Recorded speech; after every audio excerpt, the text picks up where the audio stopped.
Medical കോളേജിൽ നമ്മൾ ചെന്നുകൊണ്ട് അവിടെ ഒരു ആവശ്യത്തിന് ചെന്ന് ഡോക്ടറെ കണ്ട് നമ്മൾ അവിടെ ചെന്ന് ബ്ലഡ് ടെസ്റ്റ് ചെയ്യണമെന്ന് പറഞ്ഞാൽ അവർ എഴുതി തന്നാൽ അവിടെ ചെല്ലുമ്പോൾ നല്ല തിരക്കാണെങ്കിൽ നിങ്ങൾ തിരിച്ചിങ്ങോട്ട് പോരെ നമ്മുടെ ആശുപത്രി ചെയ്തോ റിസൾട്ട് കൊണ്ട് അങ്ങോട്ട് പോയാലും മതി. ഇത് അന്ന് തന്നെയല്ല പിന്നല്ലേ ചെല്ലാൻ പറയുള്ളൂ റിസൾട്ട് കാണിക്കാനായിട്ട്. നിങ്ങൾ അങ്ങനെ പോയാലും മതി. അതായത് ഒരു മെഡിക്കൽ കോളേജിൽ ഈ പരിസരത്തിലാന്ന് ഓർത്തോ നിങ്ങൾ. ഈ പരിസരത്ത് ഒരു പഞ്ചായത്തിനകത്ത് ഇത്തരത്തിലുള്ള സേവനമില്ല. നമ്മൾ ആലോചിച്ചതാ, നമ്മൾ ആ രീതിയിലേക്ക് നടപ്പിലാക്കി. ഇന്ന് നമ്മൾ ആശുപത്രിയിൽ നിന്ന് നേരെ ഫ്രണ്ടിലേക്ക് നോക്കിയാൽ നമുക്ക് കാണാനായിട്ട് സാധിക്കും, കുറച്ചാൾ മുമ്പ് കാണാനായിട്ട് സാധിക്കുന്നത് നമ്മുടെ ഒരു പോസ്റ്റ് ഓഫീസിന് ഒരു കെട്ടിടം ചെറുതിരിക്കുന്നുണ്ടായിരുന്നു. കാണാറുണ്ടെങ്കിൽ ലാബിന്റെ അവിടെ ചെല്ലുമ്പോൾ ഇത് ശ്രദ്ധിക്കണം, പോകുമ്പോൾ ചുറ്റും പുറമൊക്കെ നോക്കി മാവുമൊക്കെ നോക്കി പോയി കല്ലറിന്റെ കാര്യമില്ല. നമ്മളിങ്ങനെ നോക്കണം എന്തൊക്കെ ഉണ്ടാവുന്നത്. ഒരു പോസ്റ്റ് ഓഫീസിന് കെട്ടിടം ഉണ്ടായിരുന്നു, അതിനോട് ചേർന്ന് റൂം ഉണ്ടായിരുന്നു.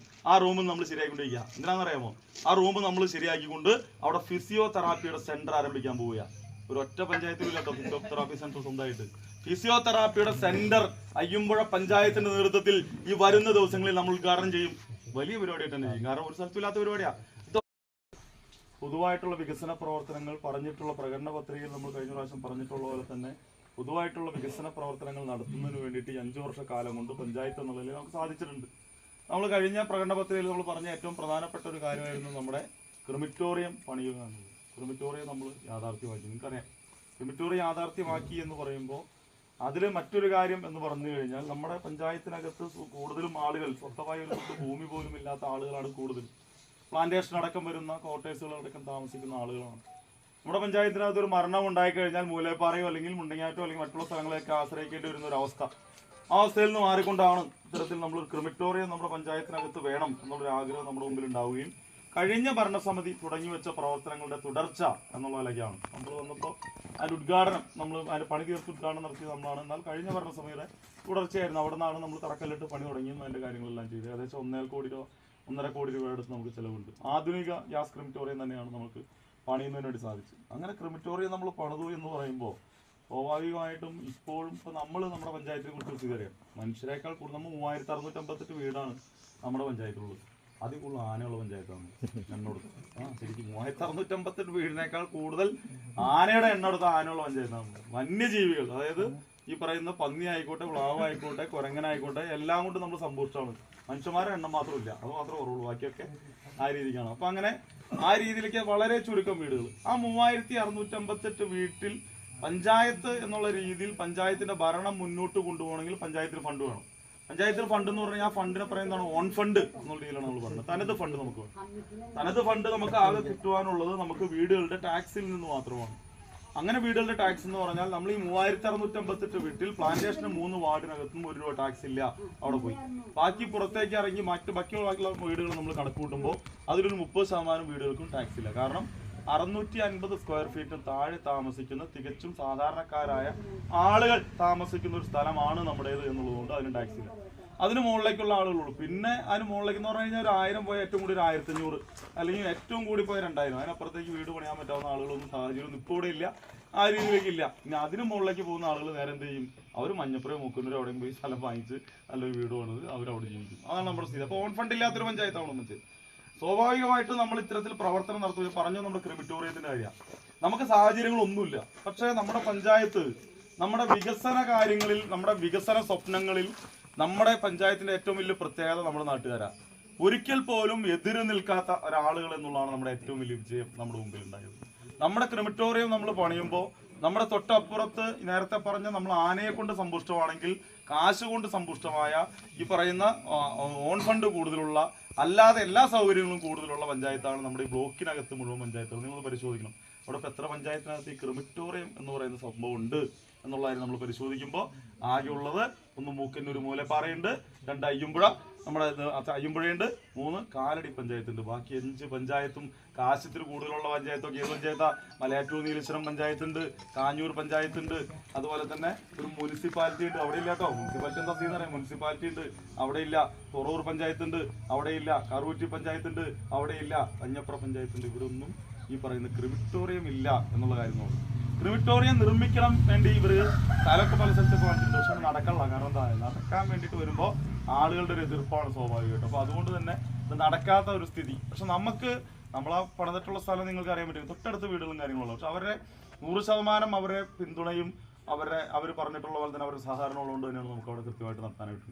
ഒന്നും സംഭവിക്കാനൊന്നുമില്ല. ക്രിമിറ്റോറിയത്തിനടുത്ത് വീടുണ്ടായി എന്ന് വെച്ചുകൊണ്ട് ആർക്കൊന്നും സംഭവിക്കില്ല. പക്ഷെ ഒരു ഭീതി വരുത്തുകയാണ് ആളുകളുടെ ഉള്ളിൽ ഒരു ഭീതി വരുത്തിക്കൊണ്ട് മുന്നോട്ട് പോയി. അപ്പോൾ ഞാൻ കാട് കയറുന്നില്ല, ഞാൻ പറഞ്ഞത് അപ്പോൾ നമ്മുടെ ഒരു വികസന സ്വപ്നമായിരുന്നു അത് നമ്മൾ നടപ്പിലാക്കാനായിട്ട് നമുക്ക് സാധിച്ചു. രണ്ടാമത് പഞ്ചായത്ത് ഏറ്റവും കൂടുതൽ ഇതുമായി ബന്ധപ്പെട്ടുകൊണ്ട് നമ്മൾ ഈ പഞ്ചായത്ത് 5 വർഷക്കാലം വന്നതിന് ശേഷം നമ്മൾ ഏറ്റവും കൂടുതൽ നമ്മൾ പ്രാധാന്യം കൊടുത്ത ഒരു കാര്യം എന്ന് പറഞ്ഞാൽ നമ്മുടെ ആരോഗ്യ മേഖലയാണ്. ആരോഗ്യ മേഖല ഇപ്പൊ ചുള്ളി പറഞ്ഞോ, നമ്മൾ മഞ്ഞപ്പുറയ്ക്കും പോണേ അല്ലേ? ചുള്ളി പോണ ആളുകളൊക്കെ ഉണ്ടോ? ഉണ്ട്. നമ്മളൊക്കെ മഞ്ഞപ്പുറയ്ക്കാൻ നമ്മുടെ അവിടെ ചെന്നിട്ട് ഇത് ചോദിച്ചു കഴിഞ്ഞാൽ പറയും മഞ്ഞപ്പുറം പറഞ്ഞു. എളുപ്പതാണല്ലോ അവിടെ നിന്ന് പോകുന്നത് ഇതോടെ. പക്ഷെ ചുള്ളിയിൽ പോകുന്ന ആൾ മാറ്റമില്ലേ നമ്മുടെ ആശുപത്രിക്ക്? ഇല്ലേ? പഴയ പോലെയാണോ നമ്മുടെ ആശുപത്രി? മഞ്ഞപ്പുറം അല്ല, ചുള്ളിയിൽ പോകുന്ന ആളുകൾ നമ്മുടെ ആശുപത്രിക്ക് മാറ്റമില്ലേ? ഇല്ലേ? ആരോഗ്യ രംഗത്ത് ആരോഗ്യമുള്ള അയ്യമ്പുഴ എന്ന മുദ്രാവാക്യം ഉയർത്തിക്കൊണ്ട് ഈ ഭരണസമിതി ആരോഗ്യ രംഗത്ത് വലിയ പ്രാധാന്യം കൊടുത്തുകൊണ്ട് മുന്നോട്ട് പോയപ്പോ ഇന്ന് നമ്മൾ 2016 മുമ്പ് ഒന്ന് കടന്നു നോക്കിയാൽ നമ്മളെല്ലാം ഒന്ന് ഭരിച്ചു കോൺഗ്രസ് നേതൃത്വത്തിലുള്ള ഭരണസമിതി ഭരിച്ച സമയ അവിടെ ചെന്നാൽ സമയത്തിന് ഡോക്ടറില്ല. ഓർമ്മയുണ്ടോ എന്ന് എനിക്കറിയില്ല. അവിടേക്ക് തിരിഞ്ഞു നോക്കാറില്ല. പട്ടിയും പൂച്ചയും ഒക്കെ പെറ്റിടക്കുന്നുണ്ട്. തൊട്ട് താഴത്തെ ഒരു കെട്ടിടമുണ്ട്, നമ്മുടെ ലാഭടക്കം ഇന്നിരിക്കുന്ന ഒരു കെട്ടിടം, ചന്ദ്രൻപിള്ള കൊടുത്ത കെട്ടിടം.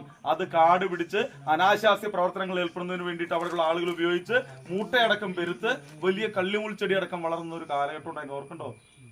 ഓർക്കണ്ടോ? പോയിട്ടുള്ള ആളുകൾക്ക് അറിയാം. അന്ന് പക്ഷെ എന്താ അറിയാമോ? അന്ന് ആശുപത്രി എന്ന് പറഞ്ഞ ആളുകൾ ആരെങ്കിലും വേറെ പ്രൈവറ്റ് ആശുപത്രി പോകുള്ളൂ. കാരണം ചാവണ്ടല്ലോ അവിടെ പോയി കഴിഞ്ഞാൽ. ഇത് ഗവൺമെന്റ് ആശുപത്രി കുറിച്ച് ചിന്തിക്കല്ല അന്ന്. കാരണം അതാണ്. പക്ഷെ അതിനുശേഷം കഴിഞ്ഞ ഭരണസമിതി എന്ന് വന്നതിന് ശേഷം ആരോഗ്യ രംഗം എന്നുള്ള രീതിയിൽ നമ്മൾ വലിയ മാറ്റത്തിലേക്ക് നമ്മൾ പോയി. നമ്മൾ അതിന്റെ പ്രവർത്തനങ്ങൾ മാറ്റി കാട് പിടിച്ച സ്ഥലങ്ങളൊക്കെ നമ്മൾ ഉപയോഗത്തിലേക്ക് വരുത്തി. അതിന്റെ ഭാഗമായി നമ്മൾ FHSC ആയി. ഈ ഭരണസമിതി വന്നതിന് ശേഷം അതിന്റെ തുടർച്ച എന്നുള്ളതിലേക്ക് നമ്മൾ എടുത്തു. 2 ഡോക്ടർമാർ FHSC ആയി നമുക്കുള്ളപ്പോൾ ഒരു ഡോക്ടറെ നമ്മൾ കാശ് കൊടുത്ത് പഞ്ചായത്ത് നേരത്തെ പറഞ്ഞ ഓൺ ഫണ്ട് പോലും ഇല്ലാത്ത ഒരു സാമ്പത്തികം ഇല്ലാത്ത ഈ പഞ്ചായത്ത് ഒരു ഡോക്ടറെ കാശ് കൊടുത്ത് നിർത്തി, 2 നഴ്സുമാരെ കാശ് കൊടുത്ത് നിർത്തി, ഒരു ഫാർമസിസ്റ്റിനെ കാശ് കൊടുത്ത് നിർത്തി, ഒരു മറ്റേ ലാബിലെ ഈ പറയുന്ന അസിസ്റ്റന്റ് ലാബ് സഹായിയായിട്ട് ഒരാളെ നമ്മൾ നിർത്തി, കാശ് കൊടുത്ത് നിർത്തി.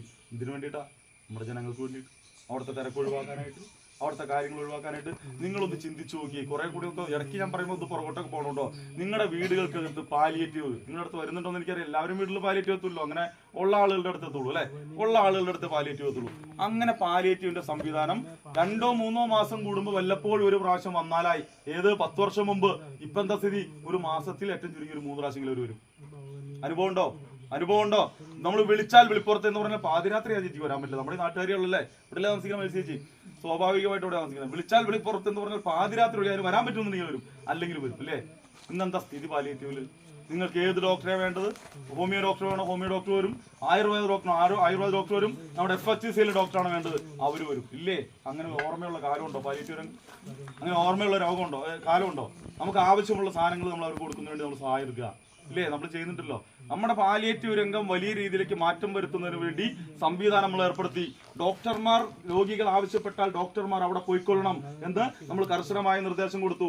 3 ഡോക്ടർമാരും മനസ്സാ സന്തോഷത്തോടുകൂടി തന്നെ അത് സ്വീകരിച്ചുകൊണ്ട് മേഴ്സി സിസ്റ്റർ പറയുന്നതനുസരിച്ച്, പാലിയേറ്റീവ് സിസ്റ്റർ പറയുന്നതനുസരിച്ച് ഡോക്ടർമാർ കാണുന്ന പറയുമ്പോൾ ചെല്ലുക. അതിനിടയ്ക്ക് വിളിക്കുക പാലിയേറ്റീവ് രോഗി ഏതെങ്കിലും അവർ വീട്ടുകാർ മെമ്പറെയോ അല്ലെങ്കിൽ മറ്റുള്ളവരെ വിളിച്ചിട്ട് ഞങ്ങൾക്ക് പെട്ടെന്ന് ഡോക്ടറെ കാണുമെന്ന് പറഞ്ഞു കഴിഞ്ഞാൽ ഡോക്ടർ വരും. പാലിയേറ്റീവ് സഹായം വേണമെന്ന് പറഞ്ഞാൽ പാലിയേറ്റീവ് സഹായം എന്നുള്ള നിലയ്ക്ക് വരും. ഒരു വണ്ടി നമ്മൾ വാങ്ങി, ഒരു വണ്ടി ഭരണസമിതി വാങ്ങിയ പാലിയേറ്റീവിന് വേണ്ടി. കണ്ടോ? ഇപ്പൊ ചെറിയൊരു വാരിധി കിടന്ന് ഓടുണ്ട് അറിയോ? ഷിപ്പ്യാർഡിന്റെ സഹായത്തോടു കൂടി അവരുടെ CSR ഫണ്ട് ഉപയോഗിച്ചുകൊണ്ട് നമ്മൾ പാലിയേറ്റീവ് രംഗത്തേക്ക് മാത്രമായിട്ട് ഒരു വണ്ടി നമ്മൾ വാങ്ങി. ആവശ്യം പോലെ ഉണ്ട്. കാരണം കൂടുതൽ ആളുകൾ ഇതിനുള്ളതല്ല, അപ്പൊ അതുകൊണ്ട് പറ്റില്ല. ചില ആളുകൾ നമ്മൾ കിടപ്പിലായിട്ടുള്ള ആളുകൾ പല സ്ഥലത്ത് പുറത്തൊക്കെ പോയിട്ട് മറ്റുള്ള ആശുപത്രികളിലൊക്കെ പോയി വന്ന് പിന്നെ ഇടയ്ക്ക് നമ്മളെ കാണുമ്പോൾ പറയും നിങ്ങൾ വലിയ മരുന്ന് വലിയ വിലയാണ്, വലിയ പ്രശ്നമാണ്, പ്രൈവറ്റായിട്ട് വാങ്ങണമെന്നൊക്കെ പറയും. അപ്പോൾ നമ്മൾ ചോദിക്കുമ്പോൾ അതൊക്കെ ആ സ്ലിപ്പ് കാട്ടേന്ന് പറയും. ആ സ്ലിപ്പ് വന്നിട്ട് നമ്മൾ ഡോക്ടർക്ക് ഇട്ട് കൊടുക്കും. ഇതിൽ എത്രയൊക്കെയാണ് നമുക്ക് വാങ്ങിച്ചു കൊടുക്കാൻ പറ്റും. അപ്പം അങ്ങനെ ഒരു സേവനം കൂടി ഉണ്ട്. നമുക്ക് ഗവൺമെന്റ് പറയുന്ന മരുന്നുകൾ മുഴുവൻ നമുക്ക് ഗവൺമെന്റ് ആശുപത്രി വഴി നമുക്ക് വാങ്ങിച്ചു കൊടുക്കാം. പക്ഷേ അത് നമ്മളവിടെ ഡിസ്പ്ലേ ചെയ്യേണ്ട ആവശ്യമില്ല. കാരണം നമുക്ക് കൂടുതൽ തന്നെ കാര്യത ഇത് പനി വരും, ചുമ വരും, പ്രഷർ, കൊളസ്ട്രോൾ, ഷുഗർ, ഇതിന് മാത്രമാണ് നമ്മൾ വലിയ അസുഖങ്ങൾ വരുമ്പോൾ കാണാൻ പറ്റിയ ആശുപത്രി നമുക്ക് ആ സേവനം ഇല്ലല്ലോ. സ്വാഭാവികമായിട്ട് നമ്മൾ പുറമെ പോകും. ആളുകൾ ഇങ്ങനെ വാങ്ങിച്ചു. പക്ഷേ അതിലെ ചില വില കൂടിയ മരുന്നുകൾ ചിലപ്പോൾ നമുക്ക് വാങ്ങിച്ചു കൊടുക്കാൻ പറ്റും. അപ്പൊ എല്ലാം ഉണ്ടെന്ന് പറയുള്ളൂ. അപ്പൊ നമ്മളോട് ഇങ്ങനെ പറയുമ്പോൾ എൻ്റെ അടുത്ത് ഇങ്ങനെ പറയുമ്പോൾ അവരെ തപ്പത്തിന് സ്ലിപ്പ് വാങ്ങും, ഡോക്ടർക്ക് ഇട്ട് കൊടുക്കും, ഏതോ വാങ്ങിച്ചു കൊടുക്കാൻ പറ്റും. ചിലപ്പോൾ 2-3 ഒരു 10 മരുന്ന് വാങ്ങണേൽ അവരെ വില കൂടി 2-3 മരുന്ന് നമുക്ക് വാങ്ങിച്ചു കൊടുക്കാൻ പറ്റിയാൽ വലിയ കാര്യമായിട്ടല്ലേ? വലിയ കാര്യം തന്നെയാണ്. നമ്മളങ്ങനെ നിരവധിയായിട്ടുള്ള ആളുകൾക്ക് ചെയ്തിട്ടുണ്ട്, ഒരുപാട് ആളുകൾക്ക് ചെയ്തിട്ടുണ്ട്. അപ്പൊ ആ രീതിയിലേക്ക് മരുന്നില്ല എന്ന് പറഞ്ഞുകൊണ്ട് ഇന്നുവരെ അയ്യമ്പുഴ പഞ്ചായത്തിന്റെ FHCയിലേക്ക് ഒരാൾ പോലും ഇന്നുവരെ കയറി വന്നുകൊണ്ട് ഒച്ചപ്പാടുണ്ടാക്കേണ്ട സാഹചര്യം ഈ കഴിഞ്ഞ 5 വർഷമായിട്ടുണ്ടായുള്ള. ഇപ്പൊ